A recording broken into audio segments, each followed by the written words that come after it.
أسعار الذهب في مصر مفاجأة بعيار 21 اليوم الخميس. خليك عارف عشان توصلك كل أخبارنا قبل الناس كلها. اعمل لايك واشتراك وشارك الفيديو.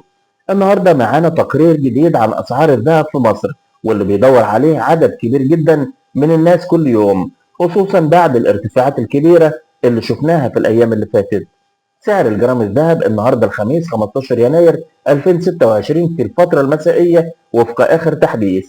الجرام الذهب عيار 18 5280 جنيه. الجرام عيار 21 الأشهر 6160 جنيه. الجرام الذهب عيار 24 7040 جنيه. وسعر الجنيه الذهب 49300 جنيه. وكل الأسعار اللي قلناها دي بدون مصنعية.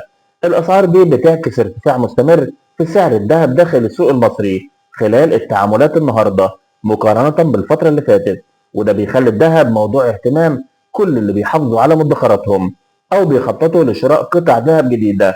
طيب ليه الذهب بيزيد؟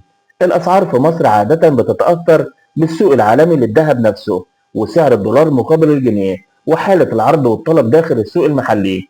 لما الأسعار العالمية بتعلى، الأسعار عندنا بتطلع كمان، وده واضح في الارتفاعات اللي بنشوفها دلوقتي.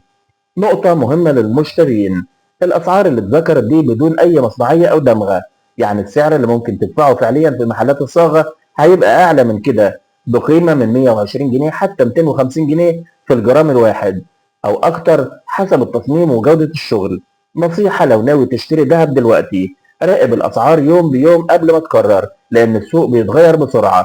لو الهدف استثماري، الذهب غالبا بيحافظ على قيمته على المدى الطويل، ولو الهدف استهلاكي، اختار الوقت المناسب اللي تحس ان السعر مناسب ليك. ولو تحب اعمل لك تحليل عن سبب الارتفاع العالمي والمحلي في سعر الذهب بالتفصيل وتوقعات سعر العيار 21 في الفترة اللي جاية، اكتب لي في تعليق وانا اعمل لك الفيديو المطلوب.